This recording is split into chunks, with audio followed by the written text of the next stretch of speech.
বরিশাল সহ পুরো বাংলাদেশের মানুষ জানে আমাকে বরিশালে একটা মাত্র সমুদ্র সৈকত, এটা হচ্ছে কুয়াকাটা সমুদ্র সৈকত। কিন্তু এটা তো জানে না কুয়াকাটা সমুদ্র সৈকত ছাড়াও আমাকে বরিশালে কিন্তু আরও একটা সমুদ্র সৈকত আছে, যেটা হিডেন, যেটা আমরা বাইর করছি। হ্যাঁ, আর যারা একলগে সুন্দরবন আর সমুদ্র সৈকতের ফিল একসাথে নিতে চান তারা তো অবশ্যই এই জায়গাটায় আসবেন। এত নিরিবিলি একটা জায়গা যে কোনোভাবে মিস করতে পারবেন না, এত সুন্দর। কুয়াকাটার গ্যাঞ্জাম, কুয়াকাটার এত ভিড় ভাট্টা যদি ভালো না লাগে, এখানে এসে আপনারা নিরিবিলি থাকতে পারবেন। আর এখানে কিন্তু স্টে করার, রাতে থাকারও ব্যবস্থা আছে। সব কিছু ডিটেলসে বলবো, তো চলেন তাহলে ভিডিওটা শুরু করি। আপনাকে সামান্য আপা তামান্না আপু চলে আসছি আপনাদের নতুন একটা ভিডিও নিয়ে। সবসময় তো সেলাই টেলাই করার ভিডিও দেই, আজকে নয় একটু ঘুরেই আসি।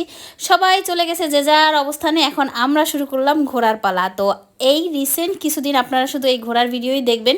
তো চলেন ভিডিওটা শুরু করি। এই যে দেখেন, আমরা রূপাতলি থেকে বাসে চলে আসছি, বাসে উঠে এখন আমরা যাব বরগুনা আমতলিতে।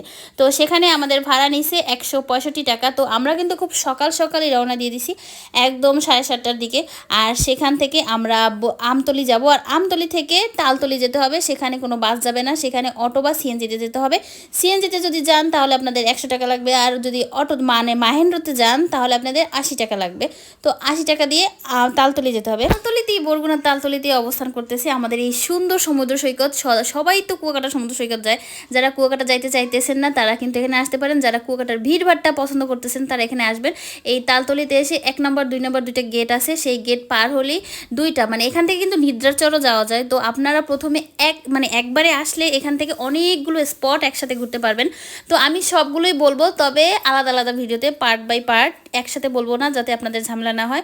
তো আপনারা সেই দুইটা গেট পার হলেই দেখবেন ওখানে একটা মোড় আছে। ডান দিকে যাবেন হচ্ছে যে এই যে সমুদ্র সৈকত, আর বাঁ দিকে হচ্ছে নিদ্রাচর। তো আগে সমুদ্র সৈকত হয়ে তারপর আপনারা নিদ্রাচর ঘুরতে যাবেন। আর সমুদ্র সৈকত আপনারা স্টে করতে চান, এখানে সব কিছু করারই ব্যবস্থা আছে। আর এখানে এত নিরিবিলি পরিবেশ, আর এই যে ভাইবটা দেখতে মনে হয় কি একদম সুন্দরবনে চলে আসছি। আর একদম সুন্দরবন আর সমুদ্র সৈকত দুইটার ভাইব একদম একবারে পেয়ে যাবেন। এত সুন্দর, একদম কুয়াকাটার ফিল, ফুল কুয়াকাটা। তবে এখানে এখনো অনেক রেস্টুরেন্ট, অনেক থাকার স্টে করার জায়গা হয়নি, একটাই মাত্র আছে, আর সেটা হচ্ছে সাম্পান। তো আমি চাইবো যেন এই জায়গাটা আরও বেশি উন্নত হয় কুয়াকাটার উপর, তাহলে একটু প্রেশার কমবে আর এখানেও মানুষজন ঘুরতে আসতে পারবে। আর যারা জানো না তোমরা অবশ্যই এখানে একবার আসবে, তোমাদের মন প্রাণ জুড়াই যাবে। আর আসলে এখানে কিন্তু অনেকগুলো স্পট একসাথে ঘুরতে পারবা। পরবর্তী ভিডিওতে আরও তোমাদের একটা স্পটের দেখাবো, তোমাদের সেটা সৌন্দর্য দেখাবো। তো তোমরা পারলে গেস করো এই জায়গাটা কোথায়। আর আজকে এই পর্যন্তই, সবাই ভালো থাকো, সুস্থ থাকো, আমাদের জন্য দোয়া কইরো। আল্লাহ হাফেজ।